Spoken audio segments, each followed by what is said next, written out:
Oh dear. House Republican leader Kevin McCarthy criticized President Trump's behavior last week during the riot at the Capitol, but the California Republican stopped short of impeachment. He should have immediately denounced the mob when he saw what was unfolding. On Capitol Hill, Mike Emanuel, Fox News. South Carolina Republican Congresswoman Nancy Mace says she holds the president responsible for much of what happened at the Capitol last week, but also says the House response was wrong. The House of Representatives does have every right to impeach the president, but the way that they're going about it today, the lack of due process, bypassing the judiciary and doing articles of impeachment in a few hours of debate on the floor in one day is reckless, and it is unconstitutional. The real constitutional question will arise when the Senate decides if it can hold an impeachment trial after the president's term has expired. President Trump, in a video statement, urging calm. I'm calling on all Americans to overcome the passions of the moment and join together as one American people. Let us choose to move forward united for the good of our families, our communities, and our country. The president also said those who would resort to violence do not represent his movement. Powerball reports no winner in Wednesday's $550 million jackpot. America is listening to Fox News. Are you fed up with those long bank lines? Do you wish you had a bank who gave you faster service? Well, by enrolling in Bank Pacific's new mobile app, you don't even need to wait in line. But even if you do want to come down in person, we're more than happy to see your smiling face, as long as you have a mask. Because our service is so good, we don't believe in lines. Because for 66 years, we've been making sure you get the service you deserve. Because where others put branches, we place roots. And we're rooting for you. Member FDIC. Half a day. This is Claire Manglona from Security Title with an important warning. Wire fraud is real, and home buyers and sellers are one of the biggest targets, even on Guam. When sending money by wire transfer, be sure to confirm the wire instructions by phone, not email. In this case, it's good to be suspicious and know who you're dealing with. Let the professionals at Security Title work with you to minimize loss due to wire fraud. We are here to help.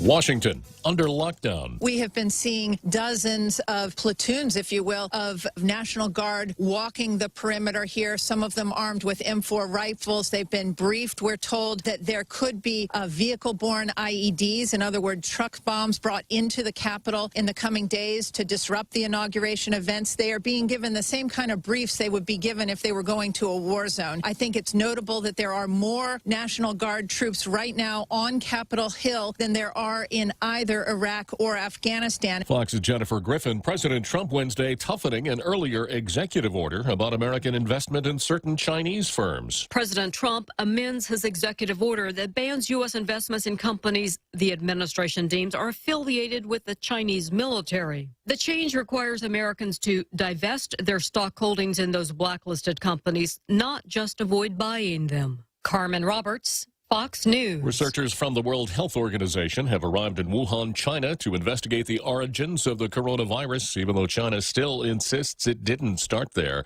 Suspended the pharmacy license of the man who deliberately ruined hundreds of doses of the coronavirus vaccine. Ozaukee County District Attorney Adam Garol says Stephen Brandenburg's spoiling of the vaccine was just the latest in a line of crazed behavior surrounding the divorce of his wife. He formed this belief that they were unsafe. Garol added he had taken a gun to work twice.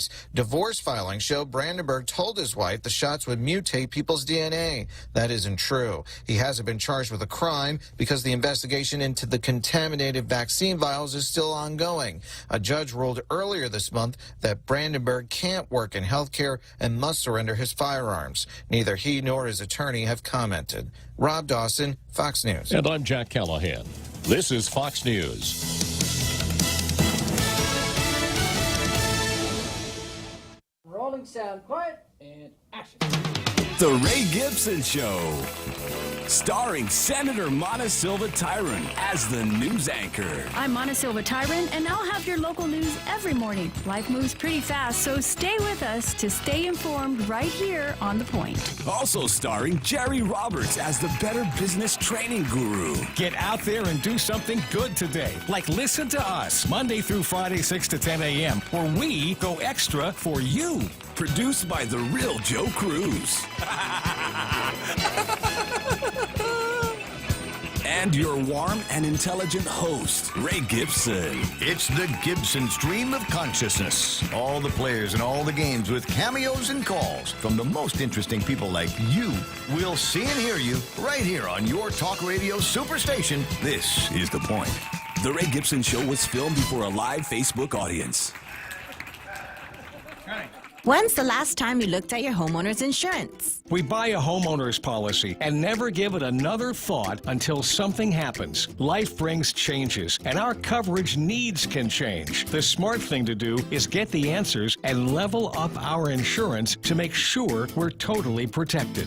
That's the Insurance Extra Point. Get out there and make something good happen today by calling Guahan Insurance Services at 475-1162 or visit us at the Camacho Landmark Center in Tamuning. Buying a house, apartment, or condo, selling your home or property, or maybe you're renting a house, apartment, or condo on Guam. Whatever your real estate needs are, you can count on the professionals at Horizon Properties to take care of you. Call Horizon Properties at 646-7616 or 777-7792. You can also visit them at horizonproperties.com or follow them on Facebook at Horizon Properties Guam. Maria Miller and the professionals at Horizon Properties. All you need to know in real estate. Welcome to Tall Tales with Bob Klitzkie, the only show on talk radio where common sense is a lot more common. Phone lines are now open at 888-TALK. That's 888-8255. And now, The Point proudly brings you Tall Tales with Senator Bob Klitzkie. A well-regulated militia being necessary to the security of a free state, the right of the people to keep and bear arms shall not be infringed.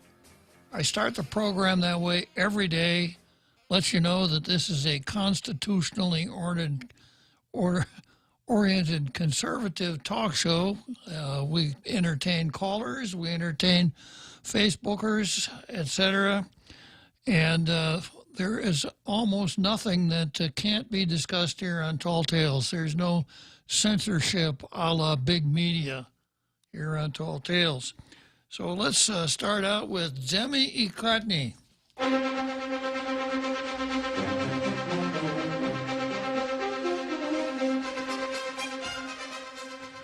And as usual, we don't have a local editorial. We've got some boilerplate from, well, actually, this is much better than what we ordinarily can expect from the Daily News. It's from Jonathan Turley, who is a law professor, a lawyer, a constitutional advocate, and my favorite columnist. He holds himself out as a liberal, but it hasn't affected his sanity, at least not yet. And, of course, he's special to us here in Guam because he was here a few years ago at the annual Bar Association meeting, gave a speech, spent 4 or 5 days on the island, did a lot of hiking and swimming and things like that. It's a good guy. He has an interesting take on what's going on right now. And he ties it to the Cane Mutiny, a movie called, well, a book, a movie, an actual, which are both patterned on an actual life event. The Cane Mutiny. There's a movie called The Cane Mutiny Court Martial. I'm sure you saw it, Jose. I think I saw the Mel Gibson version. Too bad. The Bounty, I think it was called. So if the Cane, well, you're thinking of Mutiny on the Bounty. Oh, different one. Totally different, Okay. yeah. Yeah, the Cane Mutiny was made in, I think, 1951. And the next time it comes around on Channel 39, I'm going to watch it. It's a great movie. I'm making a note. Herman Wouk's novel, this guy is woke, but he's okay. W-O-U-K. If you want to be woke, be like Herman. Herman Wouk's novel, The Cane Mutiny, is an American classic for the effort by a crew to remove a mentally unstable captain. Even before the riot in Congress, the movie came to mind as President Donald Trump was delivering an unhinged diatribe blocks away on how the election was stolen. If you replace the word election with strawberries, you had the speech of Captain Philip Francis Queeg in the novel. However, now there are reportedly some within the administration who want to push for a type of twilight removal under the 25th Amendment. The problem is the same as the one identified in the Caine Mutiny. Quote, remember this, if you can, there's nothing more precious than time. You probably feel you have a measureless supply of it, but you haven't. I can kind of identify with that. You know, when you're your age, Jose, you think you've got a measureless supply of time left. Probably not. This is not the first time that the 25th Amendment has been raised. Almost immediately after his inauguration, Democrats and the media called for the removal of Trump through impeachment or the 25th Amendment. Various liberal psychologists held forth on alleged mental illness without the benefit of any examination. The animosity toward Trump led to the abandonment of the so-called Goldwater rule. The American Psychiatric Association adopted the rule to deter doctors from making unethical diagnoses of individuals without evaluating them. The cause for the rule was a disgraceful campaign featuring psychiatrists who claimed that Barry Goldwater was mentally ill in order to influence the election against President Lyndon Johnson. Well, Barry Goldwater obviously didn't have all it. He was a conservative. You know, any psychiatrist would tell you that he's obviously unbalanced. The danger of such claims is manifestly obvious. The 25th Amendment was primarily designed for physical disabilities of a president. It's astonishing that there remained a glaring uncertainty in our Constitution until 1967 on how to handle a president suffering from an incapacity. It was not something that the framers did not contemplate. The issue was raised in the Constitutional Convention in 1787 by Delegate John Dickinson of Delaware. He must have known from Delaware, but was left unaddressed. The issue still remained unaddressed when President William Henry Harrison died a month after taking office. It was not until President Dwight Eisenhower suffered a stroke that serious efforts were made toward an amendment, a move that accelerated after the assassination of President Kennedy. Various presidents have used the amendment to temporarily transfer power during surgeries or brief incapacities. The nuclear option under Section 4 has never been used. To do so with a perceived mental disability is a particular concern. As shown by the Goldwater controversy, there are always psychiatrists willing and eager to declare a president insane, even from a distance.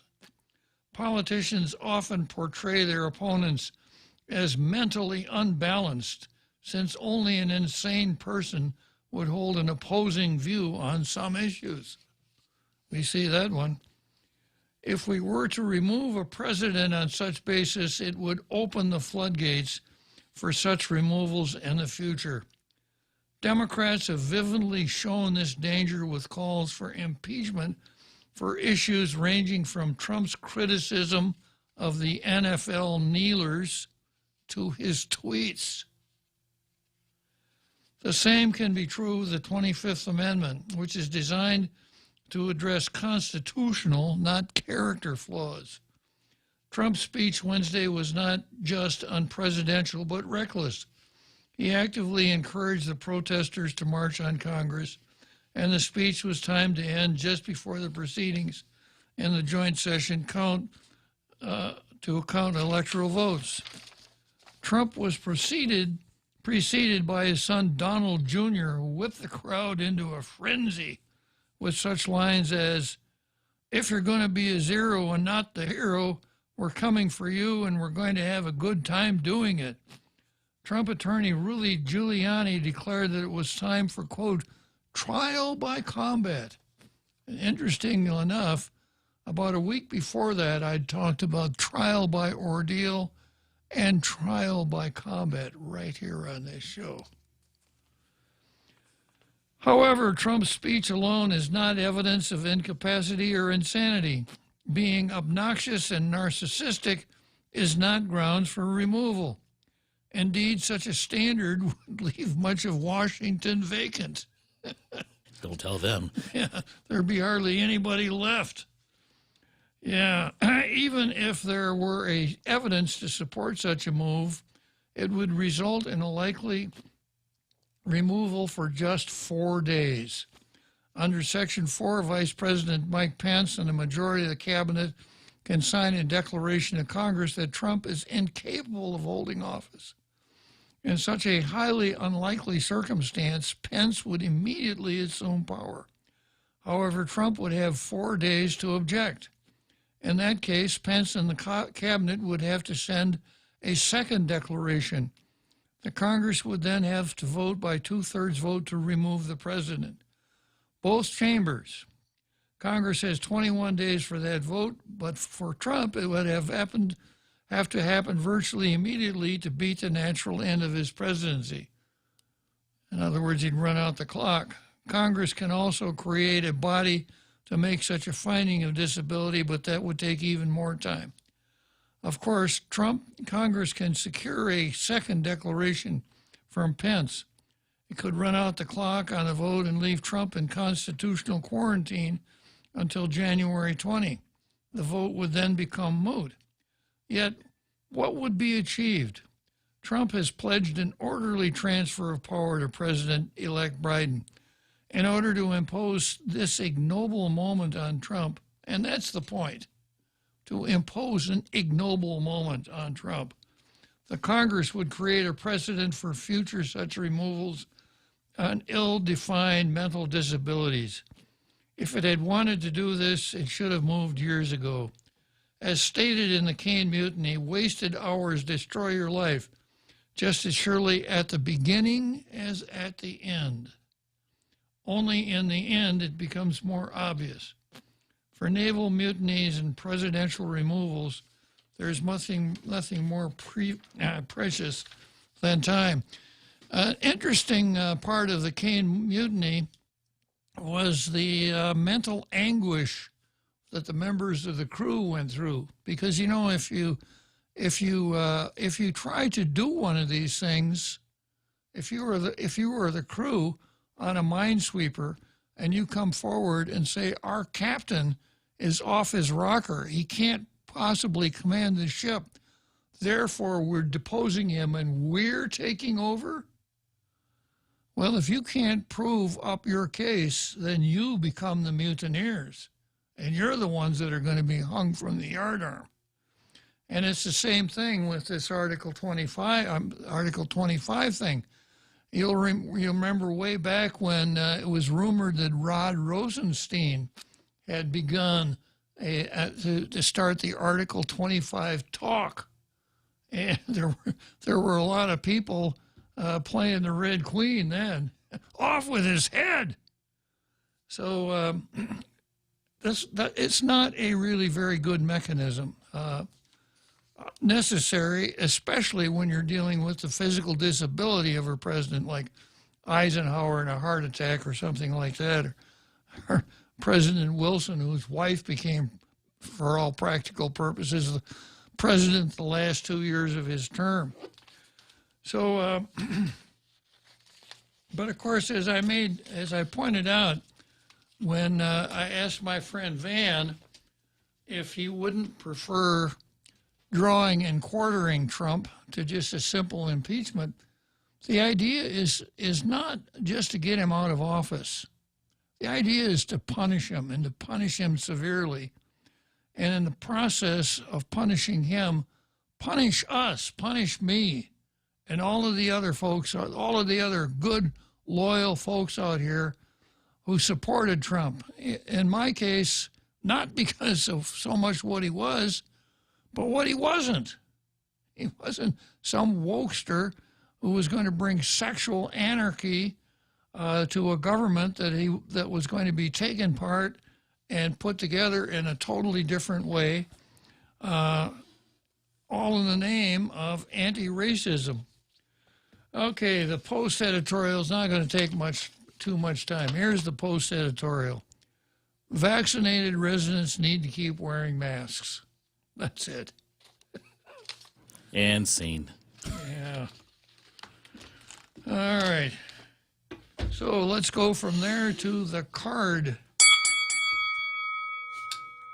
And as I mentioned, you can take a peek at the card and the program notes just by going to Jungle Watch every afternoon, junglewatch.info. And you can watch it if you happen to miss the show or you're so enamored with it you want to watch it again. You can go to Jungle Watch because it'll be posted on Jungle Watch probably a half an hour after it's over. And you can also make comments in the Jungle Watch comment page. Make them anonymously if you want to. Some suggestions like, here are some of the things you could post. Bob, Tall Tales is by far the best talk radio show I've ever listened to. Or, Bob, I don't see how you can be so modest when you're so good at what you do. Bob, Jose is so fortunate having the opportunity to work with you these are just some examples of what you might want to post on Jungle Watch. You've been reading my diary. Okay, so program notes for today. Judge Gatewood sentenced Jesse Bloss to the max, probably diminishing the demand for the endorsement of Angel Sablon. You want to do the max? I'll tell you what, call Angel Sablon and have him write something up for you. You'll wind up with the max. Who better than Thomas Sowell to take on the wokesters? I've got a really well-done piece here by Thomas Sowell and what the wokesters did to the memory of Abraham Lincoln for a really stupid reason.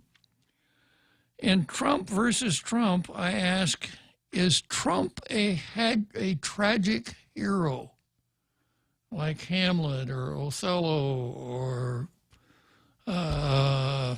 Oedipus or some of these other fellows from Shakespearean or Greek literature, etc.?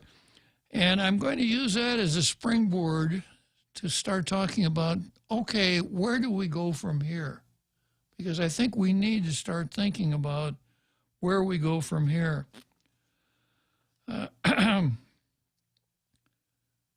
Next item is racism raises its ugly head when Vogue's cover photo of Kamala doesn't pass with the wokesters.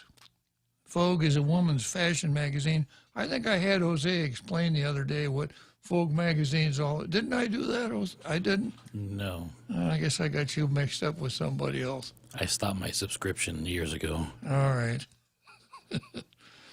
And then I comment on the fact that Frank Paris gave the Hospital Point land to the government of Guam to build a hospital, not for cultural leases. And some other stuff that's been on the card for quite a while that I might get to someday. Okay, let's start out with Angel Sablon. This is an article that ran in the Daily News late today. Former Edonia Mayor Jesse Mendiola Bloss was sentenced to 37 months in prison Thursday.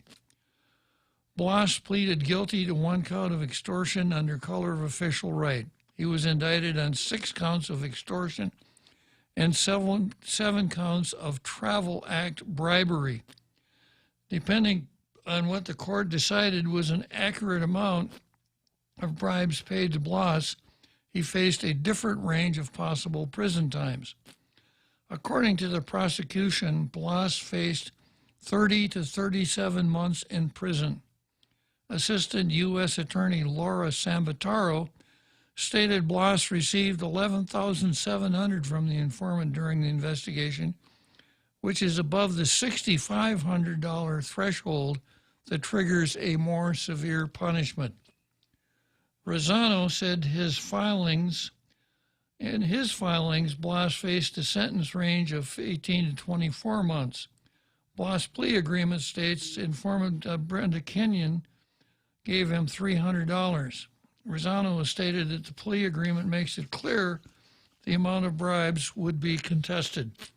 At the start of Thursday's hearing, Rosano said they wouldn't contest the bribe amounts anymore. Chief Justice Frances Gatewood indicated last week she may sentence Blas to more than the 30 to 37 month range based on what she learned from Kinnian, the government informant.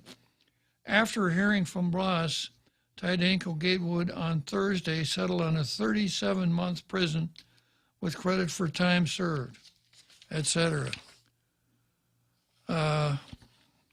Blas said during his hearing on Thursday that he was very remorseful for his actions. Quote, "In truth, I just wanted some money." That's why he did it. He just wanted some money. Yeah. Kind of reminds me of the famous bank robber,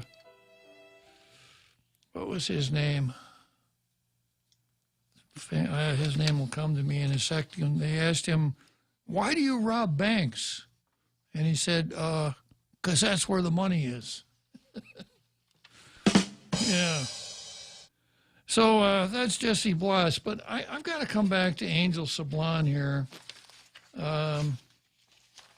Angel was a real hero in this whole thing.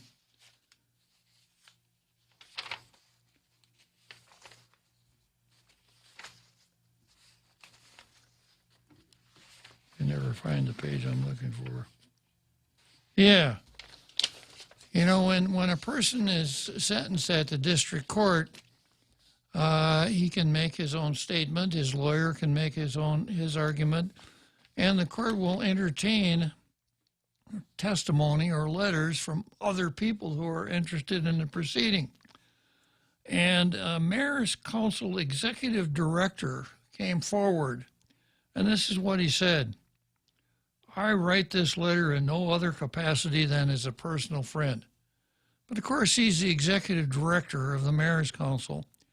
So the headline of the story is "Executive Director and Others Make Leniency Plea on Ex-Mayor's Behalf." If he were not the executive director of the Mayor's Council, do you think his name would have been in the paper?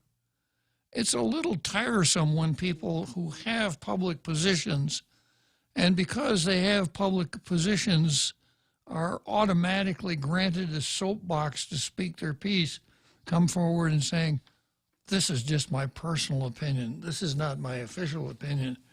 But I hold that because Blas, because Sablon is the executive director of the Mayor's Council, unless the Mayor's Council repudiates what he said, they've endorsed what Sablon said, and they've adopted it for their own.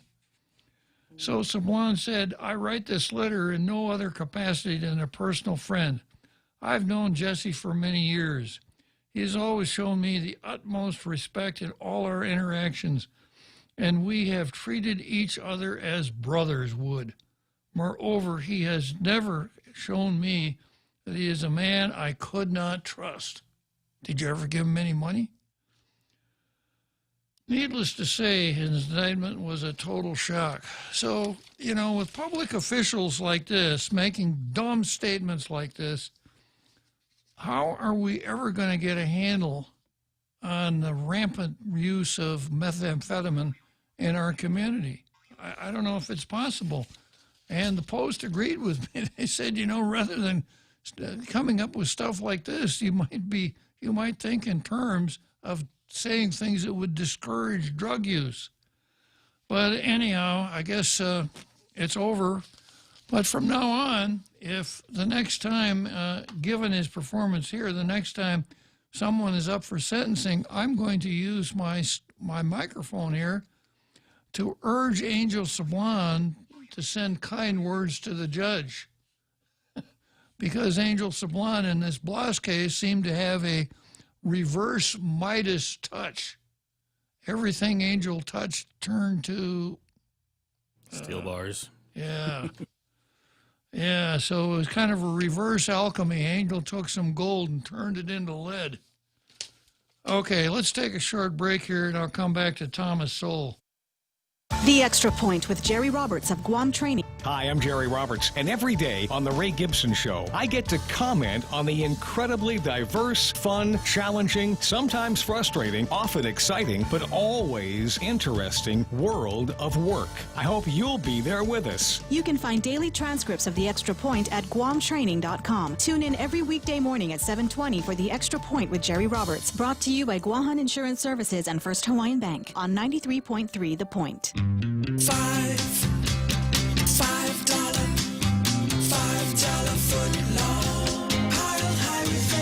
They're back. Any footlong is a $5 footlong when you buy one at regular price at participating locations. Subway. Eat fresh.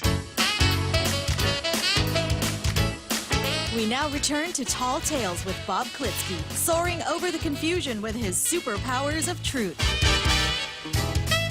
Call 888-TALK. That's 888-8255. All right, this is an article by one of my very, very favorite writers of all time, Thomas Sowell. If you haven't read anything by Thomas Sowell, do yourself a favor and go to, I guess you got to go to Amazon, hoping they don't that they don't silence you, and buy any one of Thomas Sowell's books. You won't be sorry. If Thomas Sowell wrote a recipe for oatmeal cookies, it would be good reading. And this goes to what the wokesters have been doing with statues. They're tearing down statues, spraying them with graffiti, trying to cancel notable people in American history for their sins, real or imagined, that were committed way back in the past. And this is what Tom says. It's amazing how many people seem to have discovered last Wednesday that riots are wrong, when many of those same people apparently had not noticed that when riots went on for weeks or even months in various cities across the country last year. For too many people, especially in the media, what is right and wrong, true or false, depends on who it helps or hurts politically. Too many media people are supposed to be reporters, act as if they are combatants in political wars. Someone once said that in war, truth is the first casualty. That has certainly been so in the media and in much of academia as well. One of the most grotesque distortions growing out of this carelessness with facts has been the removal of Abraham's Lincoln and statues from various places on grounds that he saw black people only as property. Such criticism betray an incredible ignorance of history, or else a complete disregard of truth. As a lawyer, Abraham Lincoln knew that there was nothing in the Constitution which authorized him or any other president to free slaves. But he also knew that a military commander in wartime can legally seize the property of an enemy.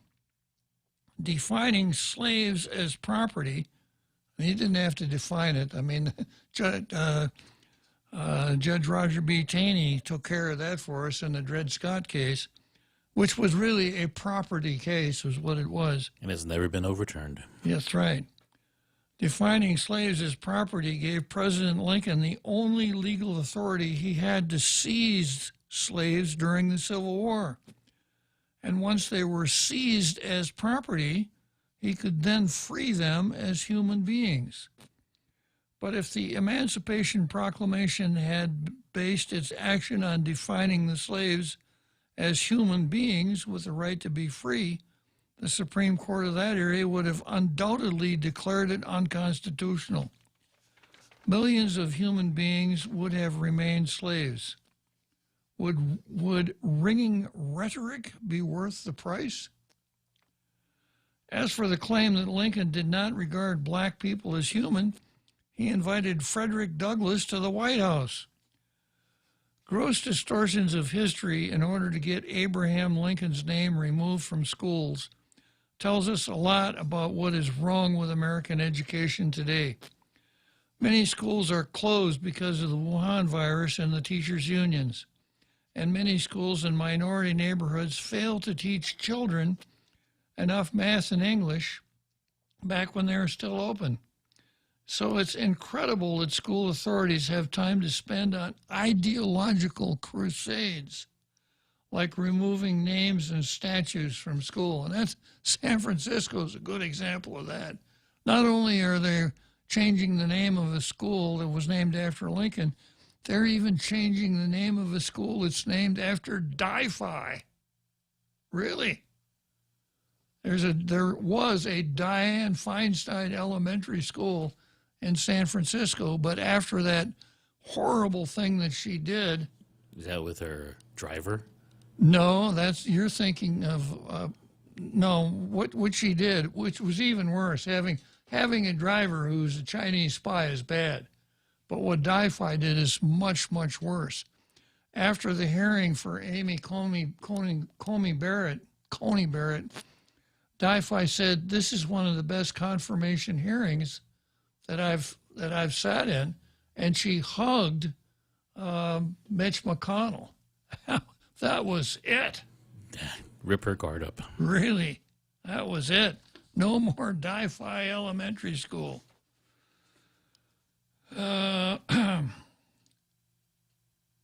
Unfortunately, too many American educational institutions, from elementary schools to universities, have become indoctrination centers. The riots that swept across the country last year are the fruits of that indoctrination and the utter disregard for other people's rights that accompanied those riots. At the heart of that indoctrination is a sense of grievance and victimhood when others have better outcomes, which are automatically called, quote, privileges and never called achievements, regardless of what the actual facts are. Facts don't matter in such issues any more than facts mattered when smearing Lincoln.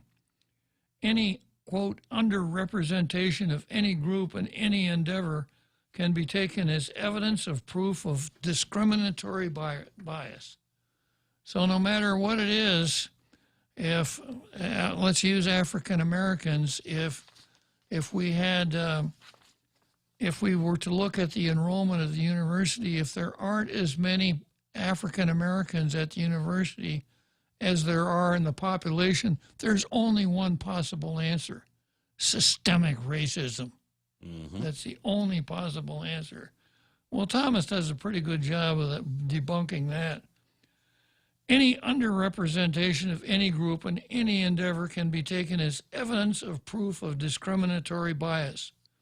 But those who argue this way cannot show us any society anywhere in the world or at any time during thousands of years of recorded history that had all groups represented proportionally in all endeavors.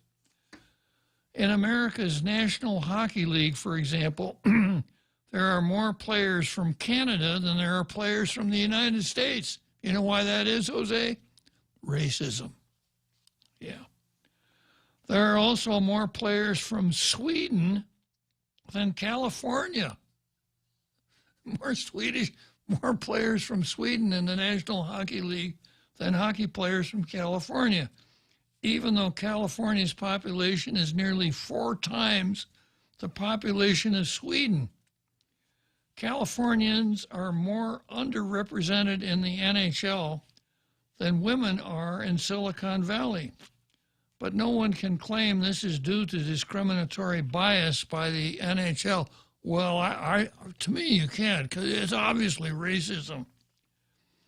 It is far more obviously due to people growing up in cold climates being more likely to have ice skating experience. I have a feeling that there isn't much ice hockey played in Panama. I don't know that, but that's my guess. There is a bobsled team in Jamaica. Yeah, they got a good lot of press. This is one of many factors that produce skewed statistics in many endeavors. Discriminatory bias is among those factors, but it has no monopoly. Yet who cares about facts anymore in this age of indoctrination? Yeah, it's Thomas Sowell. He gets his share of attacks, too, which is pretty ironic. Well, yeah. Well, actually, it figures, you know. And Thomas Sowell is attacked venomously by the woke folks that are African American. And Thomas Sowell is the worst kind of writer because he writes about matters like race, etc., but he doesn't pick up the anti-racist pitch. He doesn't talk about systemic racism and the fact that the United States is irredeemable and on and on and on like that. He says, matter of fact, if he's anything, he's a cheerleader for America. Yeah. Now, I'm going to be a little racist myself here, and I'm going to tell you this. It's obvious why the black wokesters have no time for Thomas Sowell because he's really good at what he does, very smart, a great writer, really lays things out in such a manner that are almost irrefutable. But Thomas Sowell is an African American himself. So doesn't he know what his opinions are supposed to be? Where's Captain Queeg now that we really need him? All right, next we're gonna go to literature class for a little while here. This is Trump versus Trump. Donald Trump impeached for the second time, charged with incitement of insurrection. Donald Trump on Wednesday became the first U.S. office holder, let alone president, to be impeached twice by the House. The vote took place exactly 1 week after he incited an insurrection at the Capitol. Now, I got to stop right there. It's like Thomas Sowell says. He says, who cares about facts anymore in this age of indoctrination? So let's look at what happened on the 6th of January at the United States Capitol in a light most unfavorable to Trump. Was it an insurrection? No, not even close. If it had been an insurrection, what an insurrection means is a coup, an internal revolution. That had it been an insurrection, then Trump's people would have gone in and they would have taken over the Capitol by force of arms if necessary and proclaimed Trump the lawful king or regent or head of the junta or whatever you wanted to call it that would be ruling after the insurrection. But it wasn't an insurrection. I think if you study what actually happened, it was a mob. And the mob, as mobs will do, got out of control. Now, how much blame you want to give Trump for creating that mob and inciting the mob is, I think something that we could split a lot of hairs over. He didn't say, go tear up the Capitol, go invade it. He said, march peacefully to the Capitol. Now, this guy over here is saying, yeah, but his son said a lot of stuff. And the guy over here is saying, yeah, and so did Rudy Giuliani. Well, maybe we should impeach Rudy Giuliani then. Now, it's true that when people combine their efforts to reach an unlawful result, it's called conspiracy. So if you wanted to talk conspiracy of insurrection, it's not quite as silly as what and I've got the HuffPo here, the Huffington Post, just for contrast. But that kind of shows you where the Huffington Post is coming from. So if that's, you could say that, but I suspect that the purpose of that mob, as far as Trump and his son and Rudy Giuliani and everybody else at that level of whatever you want to call it, the only thing they had in mind was a mob. They weren't going to take over the United States government by force of arms. They wanted to make a good showing, like Trump has.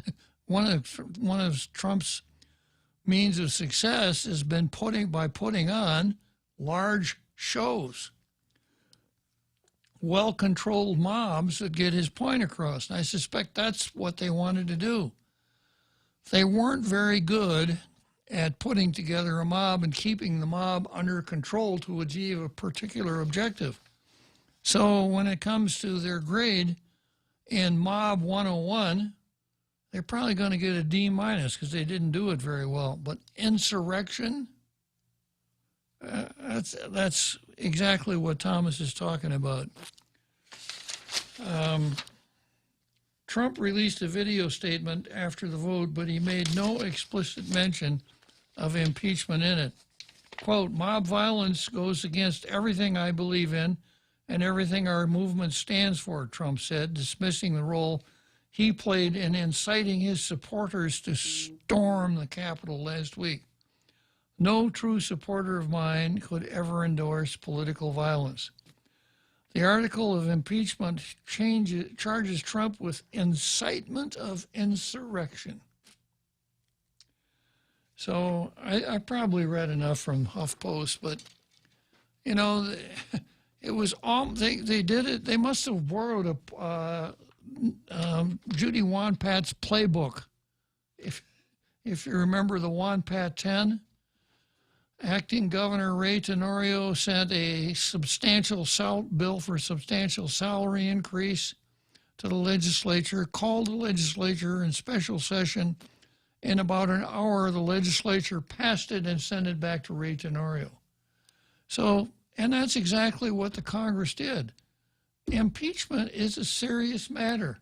Not anymore. Yeah, and it won't be anymore. That's the sad thing. You know, impeachment's a serious matter, and some of the questions that I just threw out, if you really want to do it, you need to discuss those. How complicit was Trump? Was his complicitness positive, negative, negligent? What? So the way the Democrats proceeded this time, I mean, they were saying, please, Trump, please do something that we can impeach you for. We want to try it one more time before you're out of office. Please. So the Democrats now have established the proposition that a president can be impeached during the lunch hour of the members of the House. If they can't work it in anywhere else in their schedule, well, we'll just take a long lunch and we'll impeach him then. It's really disappointing. I'm not going to say it's disappointing. It's really shocking that they would treat such an important matter so frivolously. So, yeah, okay, well, let me take a short break and I'll come back to Trump, the tragic hero. Want to win $100? Join the Guam Visitors Bureau's Protect Guam campaign series to show how you're helping our island in the fight against COVID-19. There are 2 ways to win. Upload your photos or videos to visitguam.com or share on social media how you're wearing your mask, showcasing Guam heroes, or staying active and healthy with the Protect Guam hashtag. Don't forget to download the Guam COVID Alert app. Let's protect and support each other through these tough times. For a chance to win $100, check out visitguam.com. Okay, Google, Hey Siri. Hi Bixby. Go ahead. I'm listening. Open the Point app. Opening. Live stream, on demand, swap stations. Check out the visual radio. Get the free app available on the App Store and Google Play, or go to thepoint.gu. Tall Tales with Bob Klitzkie is brought to you by Mezcla. Mezcla Chamorro Fusion Bistro and Mezcla Dos are open for takeout and delivery services. More details, call the Hagåtña location at 479-2652 or Mezcla Dos Upper Tumon at 646-6295. Get your Mezcla fix at the comfort of your home.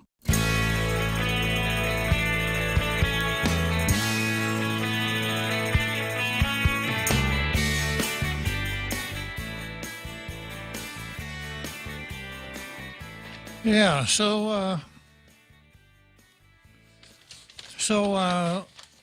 the presidency of Donald Trump, I went through this in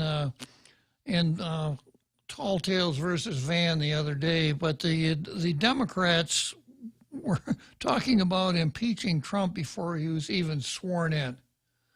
And they took every possible avenue to not recognize him as president or remove him as from the presidency. My own analysis is this: he didn't fit in. He doesn't play the game right.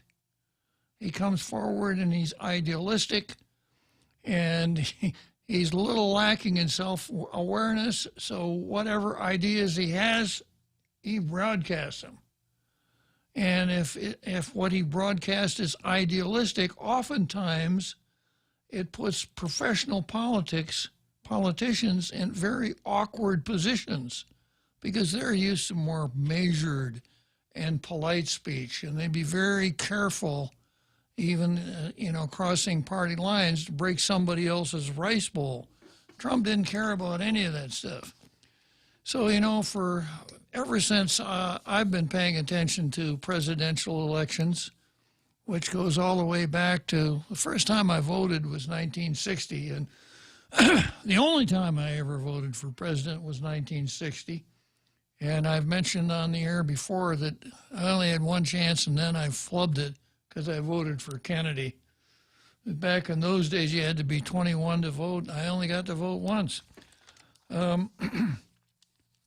So the Democrats hounded him as much as they could during his entire time in office, but that didn't stop him from doing a lot of the things he wanted to do or thought should be done, and he didn't flop over to the left side of the legislature, of the government. He didn't try to be woke.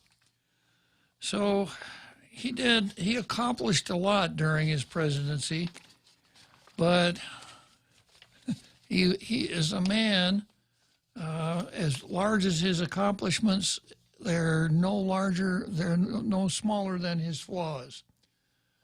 But we've talked in elections, we've talked about a change. We don't want the same old thing anymore, the same old political mishmash. We want to see things happen differently. But up until Trump was elected, we always elected the same kind of people. And then we wondered, well, we wanted change and we thought we'd get change, but we didn't, except for Obama, who changed things the wrong direction. So this brings us to the idea of the tragic hero. Is Trump a tragic hero? And here are some of the thoughts on the subject. A tragic hero is a person of noble birth with heroic or potentially heroic qualities. Trump was born rich, and he has certainly heroic or potentially heroic qualities. This person is fated by the gods or some supernatural force to doom and destruction, or at least great suffering. But the hero struggles mightily against this fate, and this cosmic conflict wins our admiration. Certainly won my admiration, because the tragic hero simply cannot accept a diminished view of self, and because of some personality flaw, the hero fails in this epic struggle against fate. This tragic drama involves choices and results in a paradox. Is it fate or free will which is primarily responsible for the suffering in the hero's life and in our lives in light of our own personal tragedies? Though fated, the hero makes choices which bring about his destruction. Just think if on January 6th, just think if he'd have said, I don't care what they do over at the house. I'm going to go down to Mar-a-Lago and play golf. How different things would have been. Though fated, the hero makes choices which bring about his destruction. In addition, tragic drama usually reveals the hero's true identity. Oedipus, instead of being the proud savior of Thebes, discovers that he is the cause of the city's plague, the killer of his father and the husband of his mother. So we had some sexual anarchy way back in those days. The hero's suffering, however, is not gratuitous because through great suffering, the hero is enlightened. Such heroes learn about themselves and their place in the universe. Pride is chastened, though destroyed. The hero is at peace intellectually. So we'll see how that works for Trump. And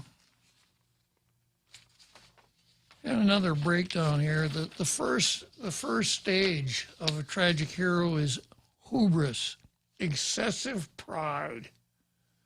Now, even his most ardent defender would tell you that Trump is suffering from excessive pride.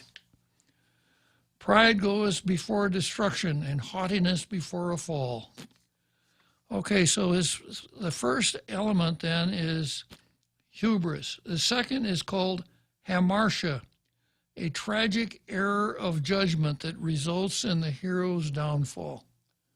What he did, not his contesting the elections, not overselling his position that there was gigantic fraud and 6 million votes were stolen, etc.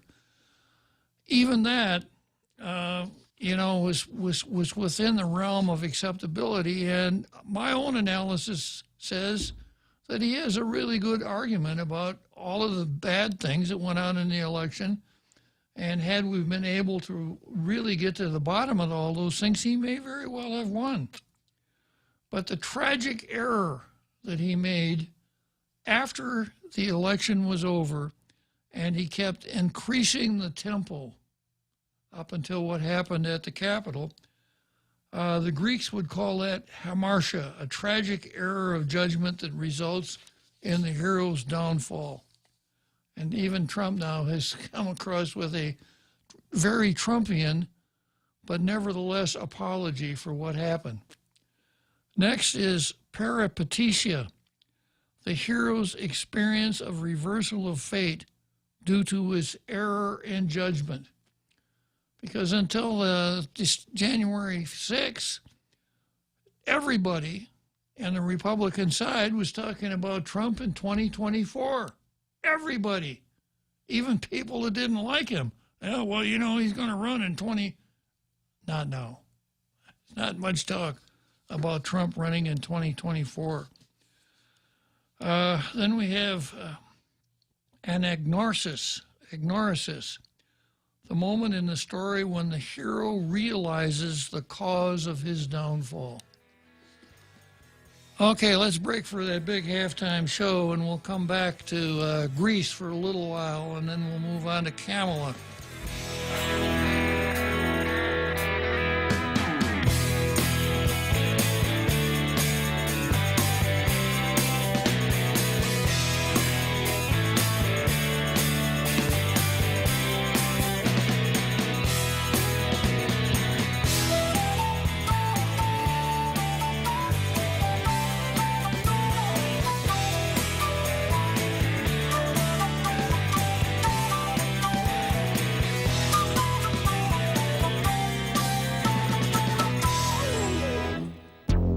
The Point is KUSG, Hagåtña, Guam, 93.3 FM and 104.3 HD3.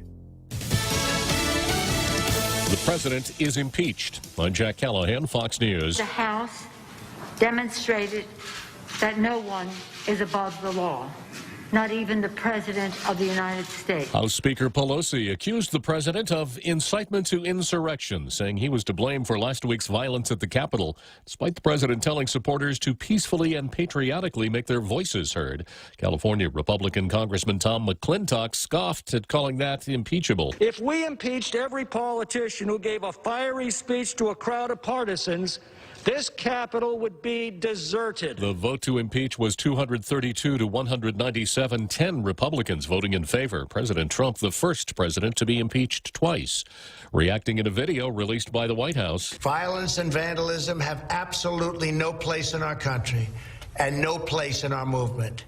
Making America great again has always been about defending the rule of law, supporting the men and women of law enforcement, and upholding our nation's most sacred traditions and values. The president did not specifically mention impeachment. And from the president-elect. The president-elect kept his thoughts to himself. We did not see him or hear from him. Over the last couple days, the president-elect has not taken an official position for or against Trump's impeachment. Instead, just repeating a line that dates back to the earliest days of his campaign, that he doesn't think Trump is fit for office, and that's why he ran in the first place. Fox's Peter Ducey. The process next moves to the U.S. Senate, which is supposed to hold a trial to determine if Mr. Trump should be removed from office. But Senate Republican leader McConnell rejecting an attempt to bring the Senate back in session sooner than the day before Inauguration Day, making it unclear whether the Senate would proceed with the trial and whether Chief Justice John Roberts would agree to preside over one. America is listening to Fox News.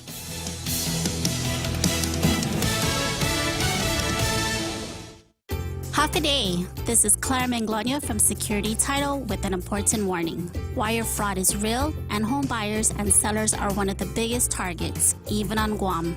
When sending money by wire transfer, be sure to confirm the wire instructions by phone, not email. In this case, it's good to be suspicious and know who you're dealing with. Let the professionals at Security Title work with you to minimize loss due to wire fraud. We are here to help. Are you fed up with those long bank lines? Do you wish you had a bank who gave you faster service? Well, by enrolling in Bank Pacific's new mobile app, you don't even need to wait in line. But even if you do want to come down in person, we're more than happy to see your smiling face, as long as you have a mask. Because our service is so good, we don't believe in lines. Because for 66 years, we've been making sure you get the service you deserve. Because where others put branches, we place roots. And we're rooting for you. Member FDIC. Between the impeachment vote and next week's inauguration, security in Washington is extremely tight. Major points of interest here in Washington, D.C., including the Capitol building and the White House, have been completely encircled by a multi-agency security cooperative that is, quite frankly, really something to see. Now, this is all happening in preparation of next week's inauguration here in the nation's capital. And in theory, it's preparation to ward off any potential disruption efforts by groups looking to spark violence here. In fact, National Guard troops have been briefed on the potential for additional IED threats. Now, that, of course, coming in the wake of explosive devices being found in the city last week. Fox's Kevin Corke. President-elect Biden's plans to ride the Amtrak to Washington for his inauguration have been derailed over security concerns. Online court filings show that Michigan's Attorney General is charging former Governor Rick Snyder with neglect of duty over the Flint water crisis from 2014. When the city of Flint switched drinking water sources to save money, but failed to treat the water properly. Snyder says there is no evidence to support the charges. New Jersey residents hoping to move up to the front of the coronavirus vaccine line may start lighting up. We all know that smoking isn't good for your health, but in New Jersey, it might win you a vaccination ahead of your non-smoking neighbor.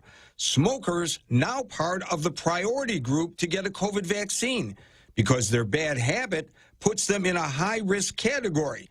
It's estimated that 2 million smokers in New Jersey can now cut in line ahead of those who live more healthy lifestyles. Gary Baumgarten, Fox News. China has finally allowed an international team of scientists into Wuhan to investigate the genesis of the coronavirus. Despite China's insistence, it didn't happen there. I'm Jack Callahan. This is Fox News. Rolling sound, quiet, and action.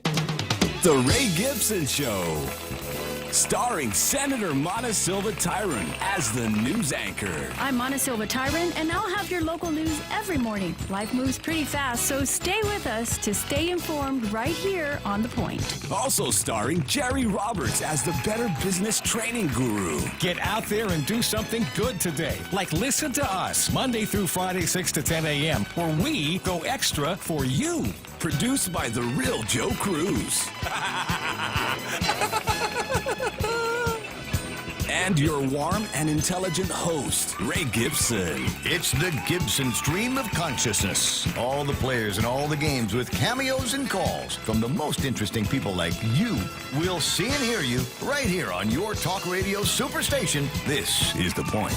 The Ray Gibson Show was filmed before a live Facebook audience. Chili's has a dinner deal you can't miss. Enjoy a tasty appetizer, 2 bottomless Coca-Cola beverages, and 2 mouth-watering entrees, all for just $35. Treat yourself to entree options like our fall-off-the-bone baby back ribs, personal fajita with chicken, or the ultimate bacon burger. Chili's, 2 for $35. Available daily from 3 p.m. to closing for patio dining or takeout. Chili's is located on the 2nd floor of the Tuman Sands Plaza. Call 648-7377 to place your takeout order today. With Chili's, you can still savor the moment at home.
Another great halftime show here on Tall Tales. We are now in the second half of Tall Tales, and I'm going to wrap up here with our Greek tragedy. The final characteristic here I want to talk about is nemesis. Sometimes the consequences that befall the tragic hero come as a result of the hero's wrong choices. Other times, his pride may be to blame. The term nemesis is used to refer to an enemy, but in the case of the tragic hero, it can refer to his struggle with his hubris or excessive pride. And remember during the campaign, when nothing stuck to Trump, the tape about the locker room tape and all of the things that kept coming out, and Trump boasted one night, I could walk up to somebody on Fifth Avenue and shoot him, and that wouldn't affect my support at all. Classic case of hubris. So, the saying is that nemesis almost always follows hubris, and I'm afraid that's exactly what's happened with Donald Trump. So that brings us to the question, what do we do?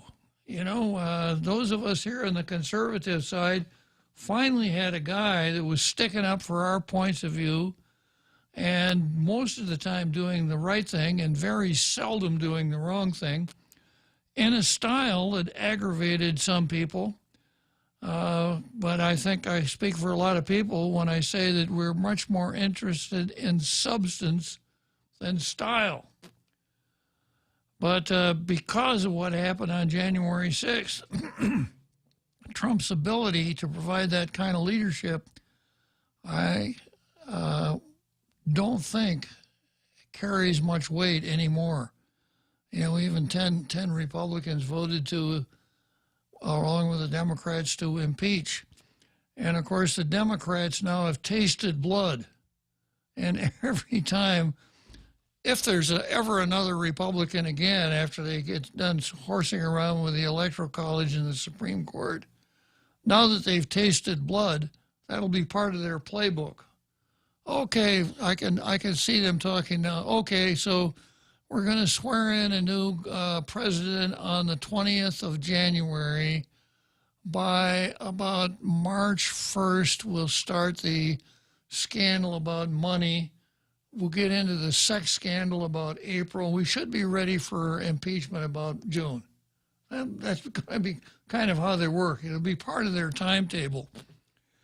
And just in time for President Harris to sign off on it. Yeah, exactly. So, and we're going to be up against the worst situation that conservatives have ever had, with a unified government, the Democrats controlling all three branches of the government, and of course, Biden is going to fill as much of the judiciary with his folks as he can. So it's going to be really, really tough. And I suspect there will be some who will embrace learned helplessness with a vengeance and say, well, the Democrats control everything. There's nothing we can do. And there will be others who say, no matter what, we've got to maintain our own positions, and if that amounts to resistance, we have to do it. We're not going to find somebody coming in on a white horse to lead us to where we want to go. So there's going to be an awful lot of responsibility for every single one of us, even people living here in an obscure far western Pacific territory called Guam. And what you can do is you can use your ability to communicate. You can, I don't think that Facebook is that effective, but there are lots of blogs or lots of places where you can post the correct view and bring the correct view to the attention of those who have gone so far wrong that they're lefties. That's what we all have to do. And if we do that, and we're as effective at it as we ought to be, then leadership will come from within our ranks and will take us where we want to go. If we throw up our hands and say, well, there's nothing we can do, we will be 100% right on that. Okay, so I'm going to, next on my card here is Kamala versus Vogue magazine, but I've got another Joe who's been patiently waiting in the green room.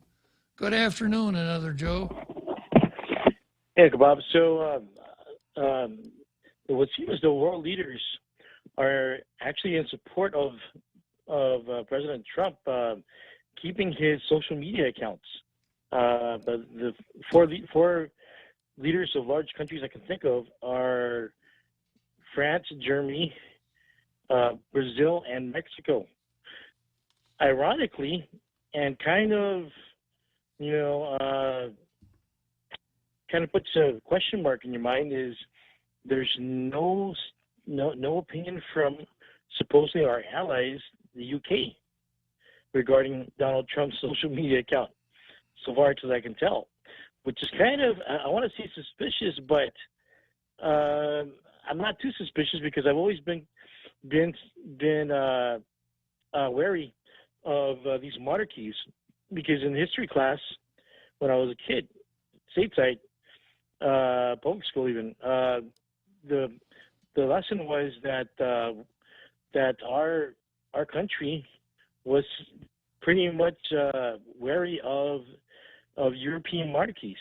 So, and then when Obama went and he kowtowed to these monarchies, even bowed down to, can't think of which monarchy, Saudi Arabia, and even the English Queen. I'm like, what the heck is that guy doing? If he's representing the U.S. presidency, why the heck is he bowing down to any monarch, even if it's the Queen of England? So, I'm not really too surprised that this is happening, and and supposedly our allies are not more supportive of freedom of speech with Donald Trump's social media accounts. But Kebab, for I think it seems as though there's a schedule, like they want to accomplish X, Y, and Z by a certain amount of time, and Donald Trump was an inconvenience in their schedule, right? So they want to get back on schedule, and it's a political hit job. Since Donald Trump was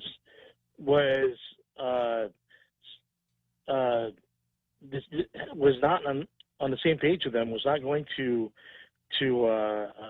conform to them, right? He has to be punished, and anyone who is supportive of Trump and anyone who does not conform and on the same page with the Liberal Democrat Party, they have to be punished. That's the impression. And so, it's just, to me, it's just proof that I don't know if you want to call it infiltration into these social media corporations, the so-called mainstream media. To me, it's just proof that they are in fact biased and leaning to the left, and they're all in league because they're not attempting to report the news. I know it's kind of cliche by now. They're not attempting to be fair and balanced. It's a motto for one of the news corporations, and they're doing more of the editorials. So who knows what to believe? And with this 24/7 news, it's overwhelming. It's there's no break from it, and you're forced to deal with it. And the thing about that is, since people are being forced to deal with it, I think Trump recently said in regard to Biden, be careful what you wish for. You might just get it. They're talking about was it the amendment or the article? I don't recall. The 25th Amendment, because the theory is that once Biden is sworn in and continues to dodder, as he doddered through the entire campaign, and has this overpowering desire to inhabit the basement of the White House, Kamala will start the 25th Amendment proceeding to move Biden aside so that she can be the president. Okay, Gabab, I want to leave one thought before I let you all continue on.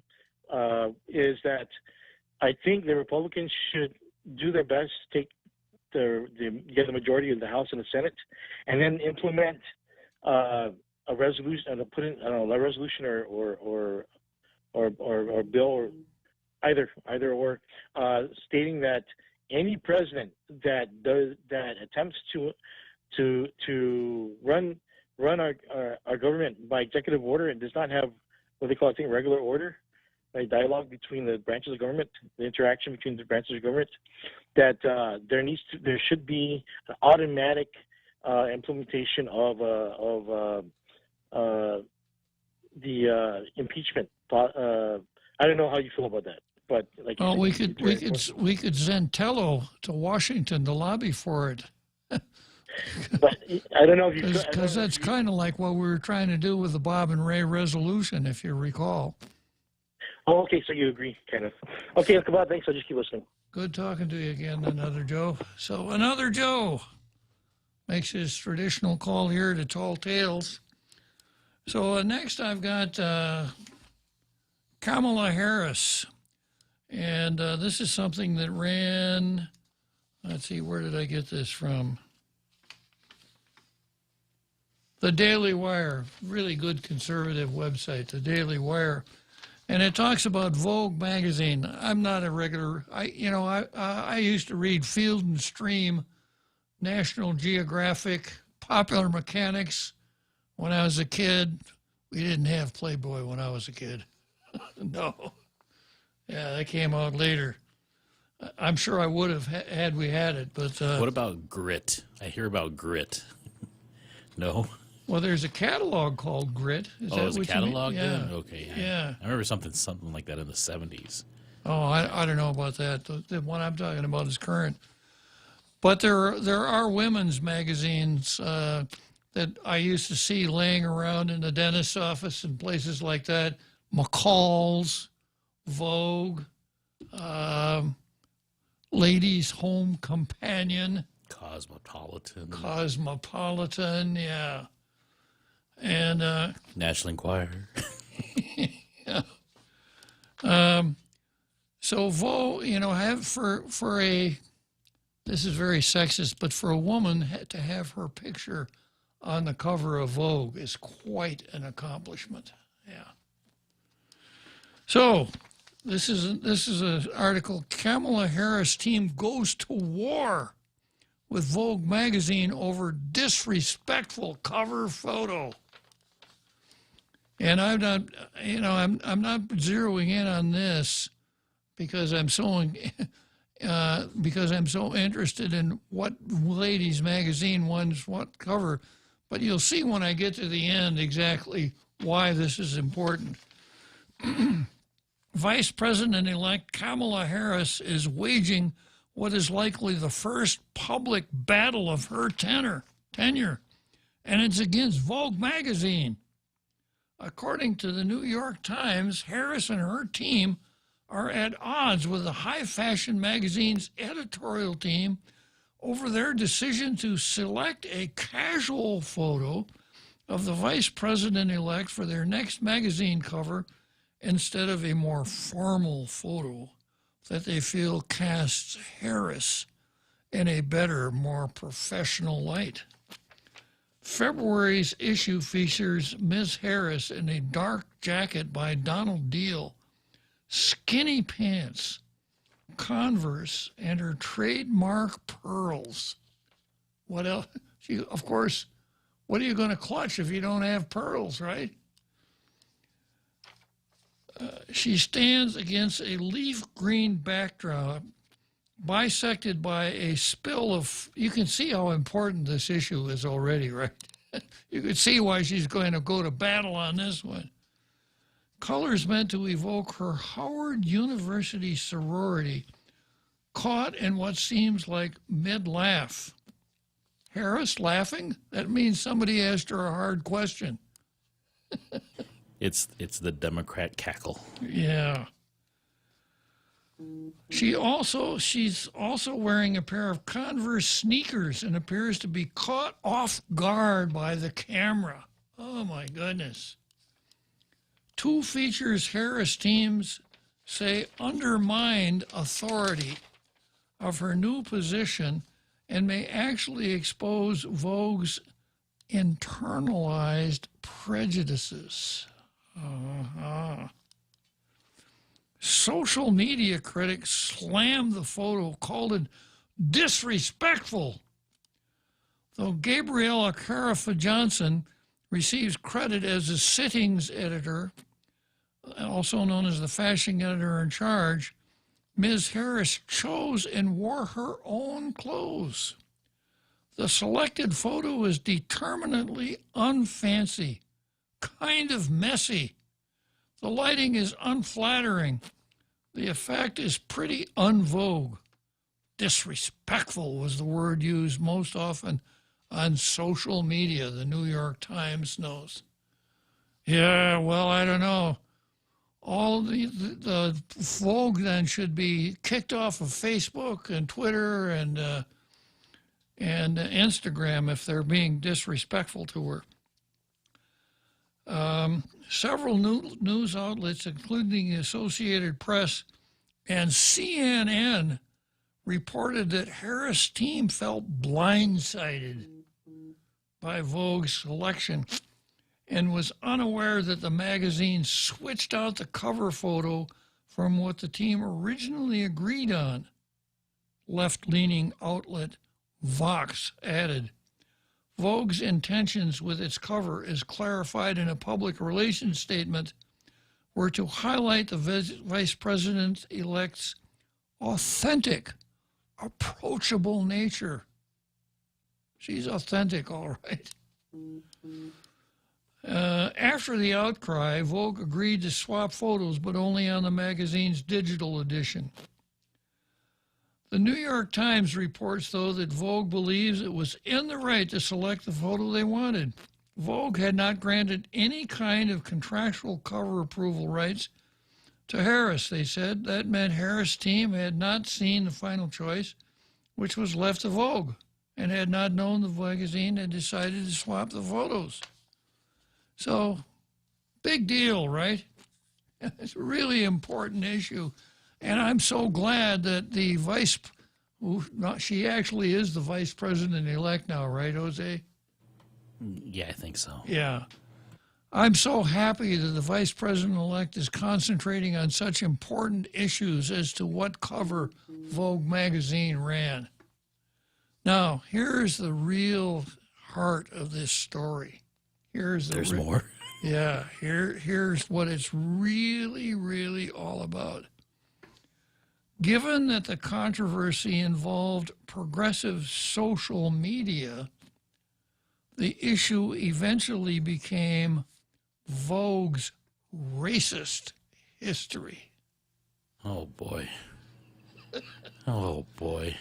Well, if you understand critical race theory, everything is race. It doesn't matter what the facts are, what the subject is, what you're talking about. It's always grounded in race and in systemic racism. The article goes on to say, for decades, the magazine has excluded and underpaid black talent and published racially insensitive images and stories. This casual image of the woman who will be America's first woman vice president seems to add to the narrative of Vogue's lack of respect for women of color, even one who has risen higher in the American power structure than any other woman in U.S. history, Vox notes. There was considerable labor and forethought put into crafting the vice president-elect's cover shot, but the final product, through Vogue's traditional editorial process, appeared perfunctory. So it's racism. Once again, that's what I said when we were talking about Trump and tragic heroes. It's going to be really, really tough because everything that they, in Kamala's case, they don't like, always comes back to race. Which race card is she playing this time, though? Which race card? Yeah. That Vogue never gives African Americans a fair chance. Yeah. She doesn't own that card. She what? She doesn't own that card. No. It's another creation. Yeah. So she's got her picture on the front of the magazine. She doesn't like the picture. Okay? I can understand that. I don't like the picture. It's not very flattering. But, you know, it all really goes back to 1619, and that is the rap. It goes back to 1619 when the first slaves were brought. This country is systemically so flawed that it cannot be fixed. We have to do away with what we've got and come up with something better.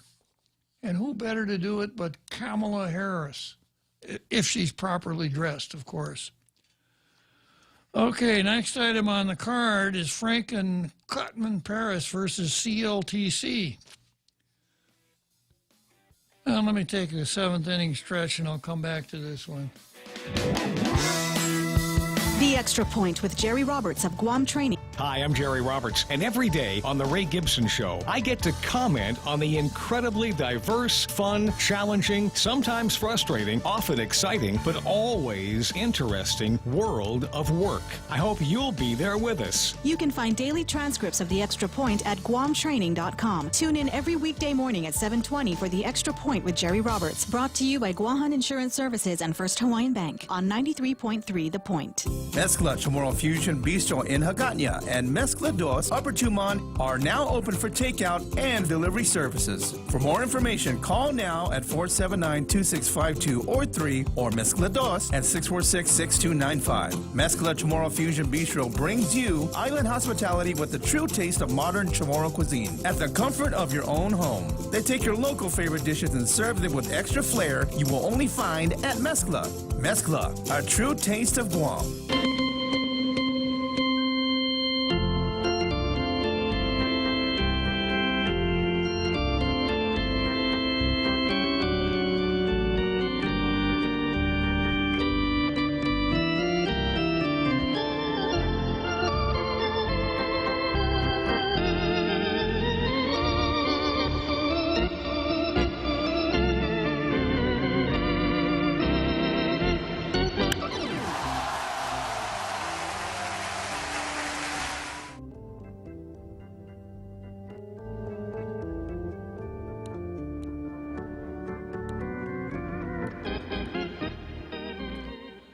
Okay, seventh inning stretch, Wrigley Field, Chicago, and we go from Wrigley Field right back to the heroic. Thank you, Jose. A hard hit ball to center field. Jose shags it, makes a diving shoestring catch. Nice going, Jose. That must have been a double play. Must have. So, seventh inning stretch, and I'm glancing at Facebook here, and Andrew puts his finger on something really important here. Andrew says, we don't know for sure that Harris is a woman. Has she stated this definitively? Has she told us she's a woman? She was wearing sneakers and not heels in the picture.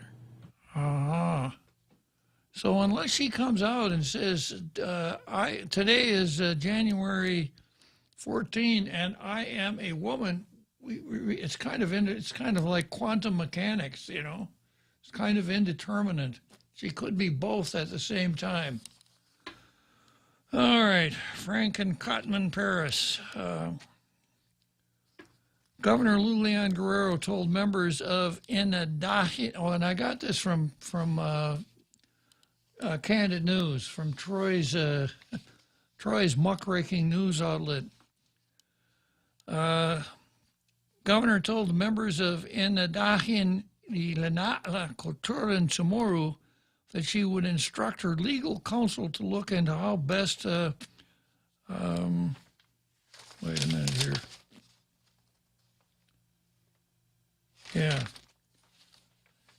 Yeah, I've covered this already. We also have legal counsel that recently got on board that will assist us. We do know that the property is designated by law as a site for a Chamorro Cultural Center, and we just want to work closely with the commission because I think we both look forward and have the same goals in mind, Guzman told the Chamorro Land Trust Commission during a meeting on December 28th. This is Monica Guzman, who is the representative of Lenatla. Okay, according to CLTC Administrative Director Jack Haddock, the organization approached the trust with a request for a 50-year cultural lease, which we still don't know what that is, but was informed that the trust did not have rules and regulations permitting the lease. The parties discussed the options, which included seeking legislation, etc. While Guzman told commissioners that the organization is in receipt of grants that will, in part, help update a strategic plan for the use of the property, Haddock pointed out that the Epaw Point property is one of the most valuable properties under the commission's belt. So concern will be not only to make sure that we get a lease or a license that would benefit the trust, but the potential property, as you were, Haddock said, perhaps development of Epaw Point property would include incorporating an office for CLTC, et cetera. Oh yeah, and the part I wanted to get to is this. Inadahin Ilanatla Koturan Chamorro used to hold a license to use the property that was terminated by the previous CLTC board for non-compliance with specific conditions. Now they'd like to have another lease. The cultural organization has been able to access the Epaw Point property at the direction of the director, Guzman said, which allowed the organization to acquire grants. So they don't have an actual right to the property. Just go ahead and use it. I'm sorry. Now we get to what Troy put on Candid News. Governor Lulian Guerrero announced this week she wants to lease Oka Point for cultural preservation processes. We think she should build a new hospital there, and so do I. What is really behind this decision, Governor? We have to ask ourselves who really is going to benefit, since it makes absolutely no sense at all. That's kind of what I said last time I talked about it. There are numerous reasons for skepticism about this decision, especially when you just consider alone the history and current state of affairs of the Chamorro village. Taxpayers paid hundreds of thousands of dollars to improve the Chamorro village for FESPAC. Yet since the end of FESPAC, these improvements have been virtually unused. Chamorro village tenants themselves continue to face problems that have existed for at least 15 years. Then you have millions of taxpayer dollars already spent on the Guam Museum, which contributes to cultural preservation and is adjacent to the Chamorro village. Let's not forget the government owns thousands of acres of crown land around the island that no family has a claim to. If the governor was really sincere about cultural preservation, identify crown lands and give it rent-free, provided it's used for so-called cultural preservation. The legislature needs to step in and stop this idea from ever becoming real. While she talks about our history, the governor has totally neglected a monumental development which occurred in 1951. Manuel Guerrero and the Department of Public Works director negotiated the sale of land with Mr. Paris. The landowner's condition that it be used for a public hospital. So in December, as we're in September 1951, Skinner and Paris entered into a purchase agreement, and the dream of these visionaries and our people for a new hospital came as planned. On October 31, 1951, a bill of sale was granted to the government for lot 5173-1, now known as Oka Point, for the consideration of $51,914.91, or pennies on the dollar of its value at the time. Mr. Paris did not sell Oka Point to the government for any other reason but a hospital. There are even more reasons that should raise eyebrows over the use of one of the island's most valuable properties for cultural preservation. In a desire to preserve history, let's not forget birthplace of hospital care on Guam. At this point in our history book, let's look for Senator Paris and Governor Skinner for advice, especially with GMH being in shambles and costing taxpayers millions annually. It's time to consider developing a new hospital at Oka Point. It makes a whole lot of sense. Now, if Frank Paris gave a warranty deed to the government for that property, he has no claim on getting it back. It would have been nice if he had given the property to the government on what's called a fee simple on a condition subsequent, so that it would be language like this: to the government of Guam, so long as the property is used as a hospital, or to the government of Guam, but if the government doesn't use it as a hospital, to the next grantor in line. I suspect that Frank Paris in those days didn't think that what would happen did happen, and that is that they'd take the property that he gave for a hospital and use it for a boondoggle, which is exactly what they're going to use it for. So thanks for putting your finger on that one, Troy. Okay, next item on the card. It's the kind of thing that sounds really important, but when you scrape the paint and varnish off it, it's not so important. The Supreme Court of the United States has granted certiorari and accepted Guam's case that seeks to hold the U.S. Navy accountable for their share of dumping toxic waste at Ordot Dump, according to the Office of the Attorney General of Guam. We are pleased that the Supreme Court has agreed to hear this case. This shows that the issues are significant locally and nationally, and we look forward to presenting our arguments to the court, said Attorney General leaving T. Camacho. The Supreme Court of the United States accepts less than 1% of the cases they are asked to review, or only about 70 cases out of 7,000 to 8,000 petitions filed each term. Guam and the United States will now submit briefs on the merits of the case. Oral arguments are likely to take place in April.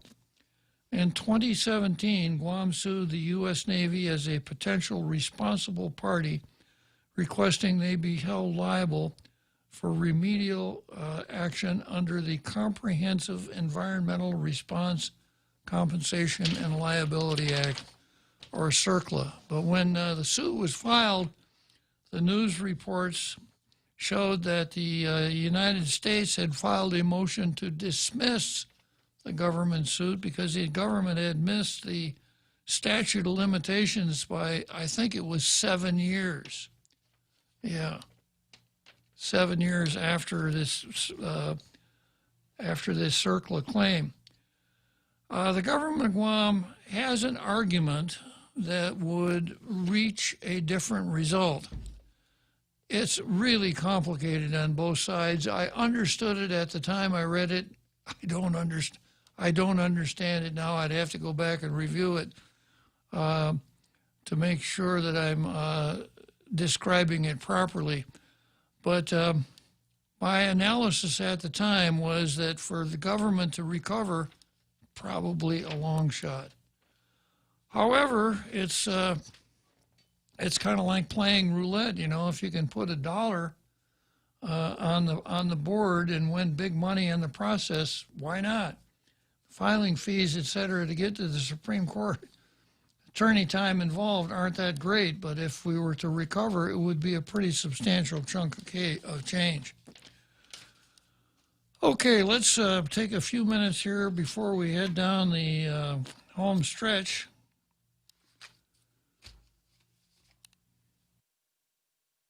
Okay, Google. Hey, Siri. Hi, Bixby. Go ahead. I'm listening. Open the Point app. Opening. Live stream, on demand, swap stations, check out the visual radio.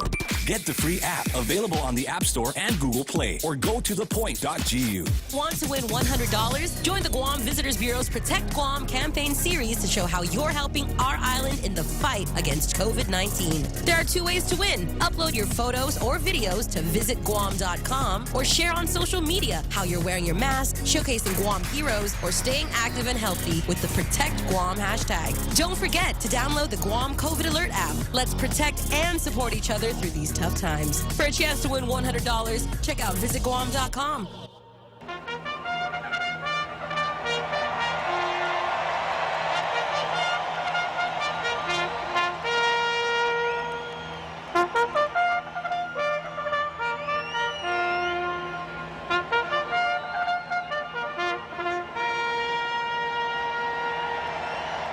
Here we are, Churchill Downs, not Wrigley Field, Churchill Downs in Louisville, Kentucky. They're herding the horses into the starting gate. That bell is going to ring. The gate will open in just a second, and we'll be on the home stretch for Tall Tales. That means I got about 15 more minutes of the most important part of my life to go, and then it'll be all over for another day. I peeked at Facebook during the short break there, and Andrew Camacho's really on today. Here's Andrew's latest one. One of the best ways to preserve Chamorro culture is to preserve Chamorros with a hospital. Good call, Andrew. Okay, next item on the card is Dominion versus Sidney Powell. And Sidney Powell is she made quite a name for herself by springing Michael Flynn, if you recall Michael Flynn's problem. And when she signed on with Trump, I think we all took heart. And I want to make it really clear that the Democrats are very good at saying Trump never submitted any evidence on his claim. Trump's claim are unfounded. Every single court ruled against him. This is fake news, to borrow a phrase from Donald Trump. There's plenty of evidence out there. There's good evidence. I don't know that a single court case that Trump or any of the other lawyers filed was brought in a verdict against Trump. Most of them couldn't get by the threshold factors because election cases are really hard to win. Very short fuse and complicated proofs because you need the defendant's cooperation to help you develop the kind of case that you need to find the defendants criminally or civilly liable. So it's tough. Now, one of the people out in front at the very beginning was Sidney Powell. And she sounded really great. And she got a little bit farther and farther to the, out in the field as time went on. And she alleged conspiracy costing Trump millions of votes. And she got some pretty outrageous claims. So if she did have a case, she way oversold it to the point that Trump dumped her and relatively early in the game. And at the time she was making these claims, Jonathan Turley, who's a regular on this show, I quote Jonathan Turley an awful lot and hold him out as one of the best columnists out there, said, given these claims that Sidney Powell is advancing, and some of the other lawyers, some lawyers and some people might find themselves looking at some rather sizable libel suits.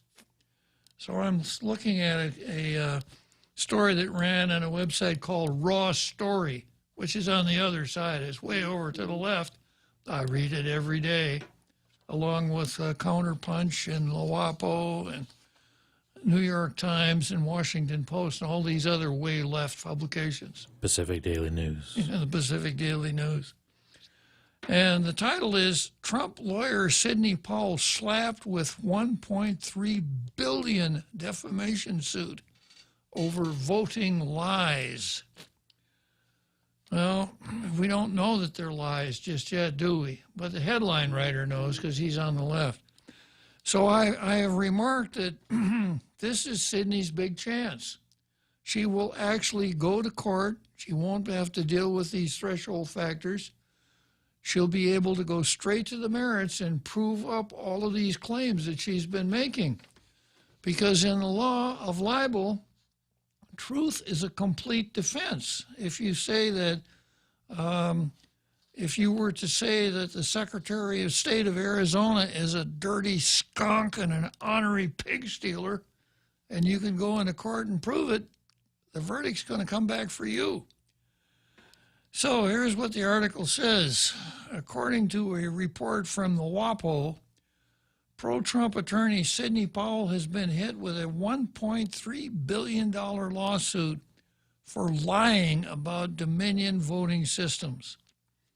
Papers were filed early Friday morning by the voting machine firm alleging that the attorney, who was representing outgoing President Trump at the time, indulged in wild and demonstrably false claims that the company participated in stealing the election from the president. According to the Post, in a 124-page complaint filed in U.S. District Court for the District of Columbia, Dominion said its reputation and resale value have been deeply damaged by a viral disinformation campaign that Powell mounted to financially enrich herself, to raise her public profile and ingratiate herself to Donald Trump. Well, all of that sounds probably correct.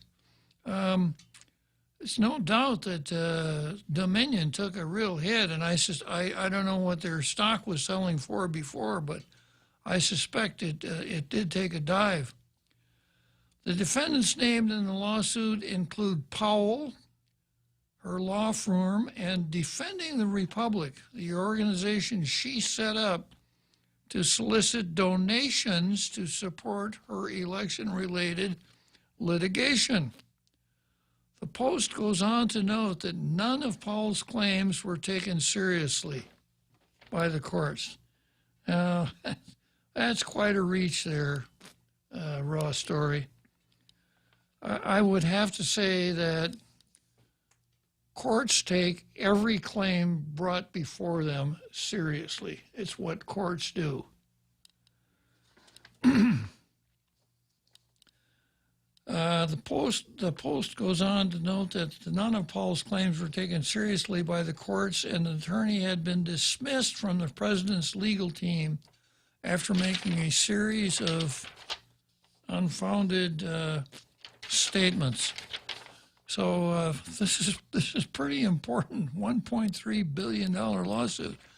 So this won't go fast. Powell will make motions to dismiss the claim. There will be a lot of motion-packed practice. There will be a lot of discovery, probably a couple attempts at motions for summary judgment before it's all over. But my prediction,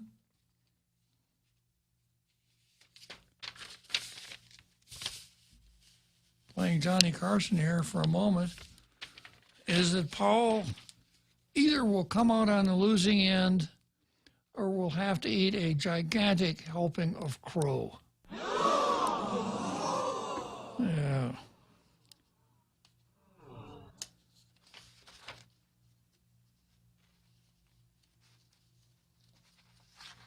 Okay, let me see what I got next on the card. I went through a lot of stuff today.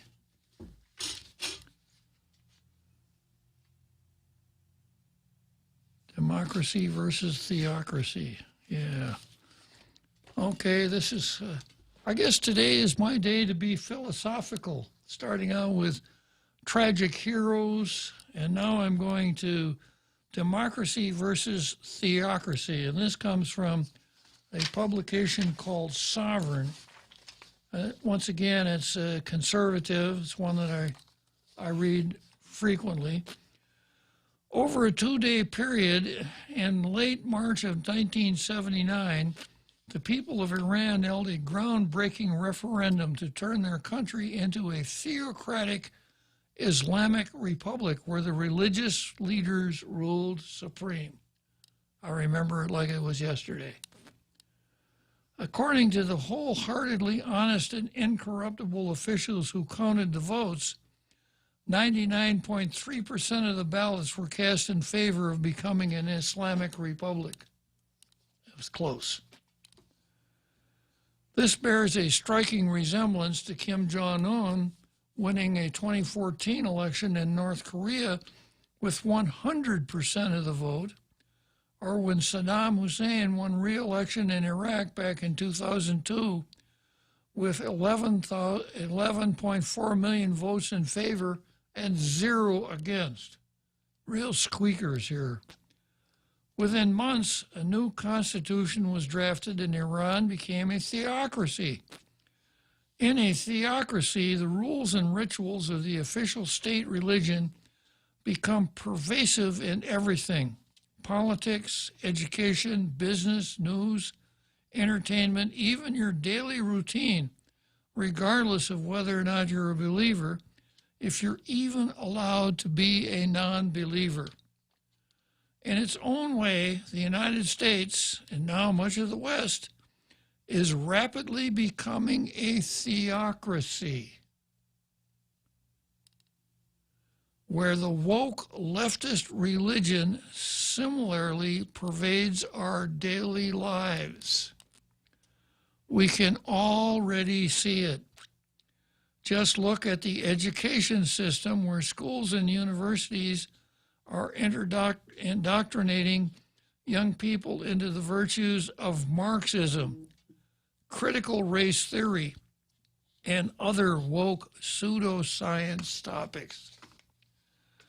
Children are taught to view themselves as oppressors or victims and to judge themselves and others not based on the content of their character, but on the color of their skin.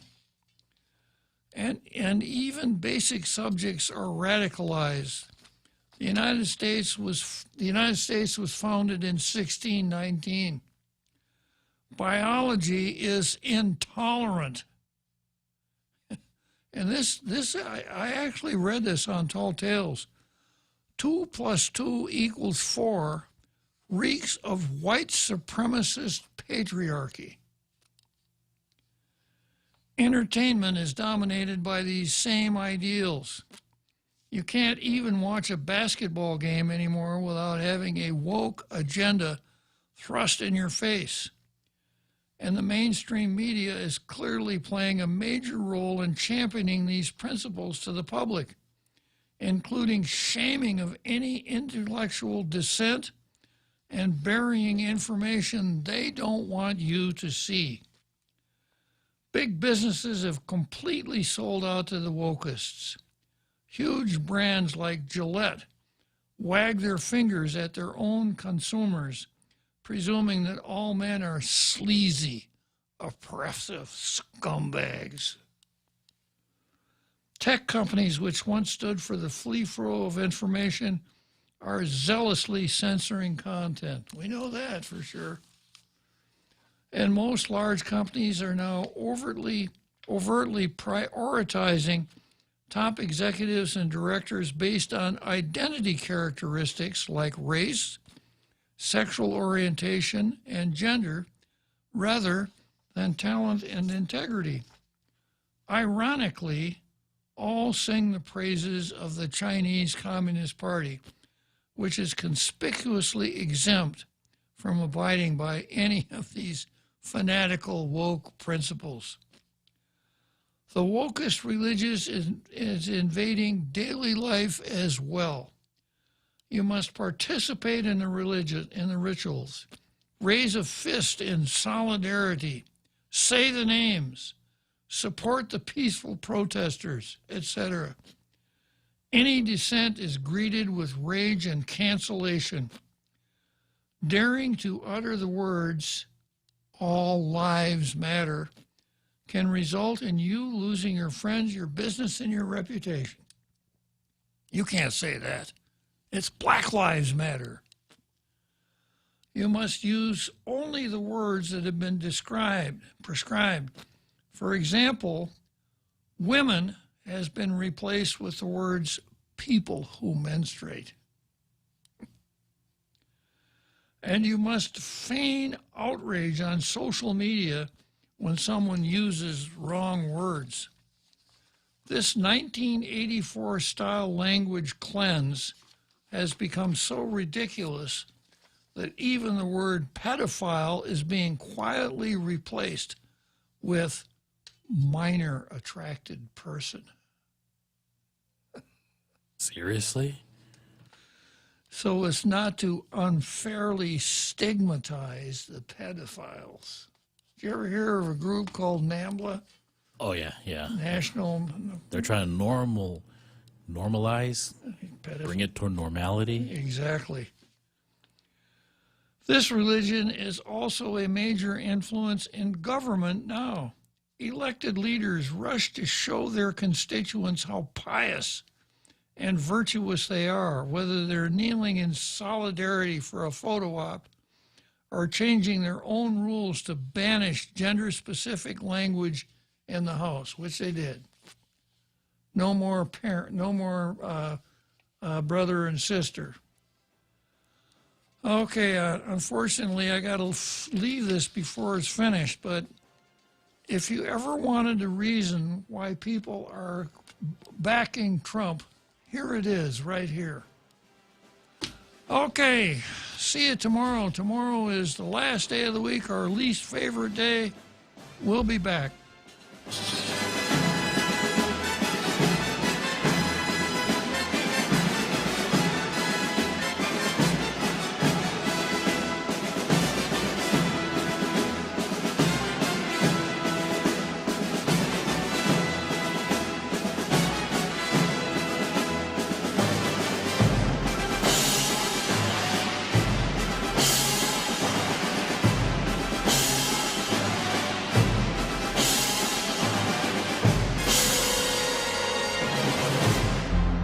The Point is KUSG, Hagåtña, Guam, 93.3 FM and 104.3 HD3.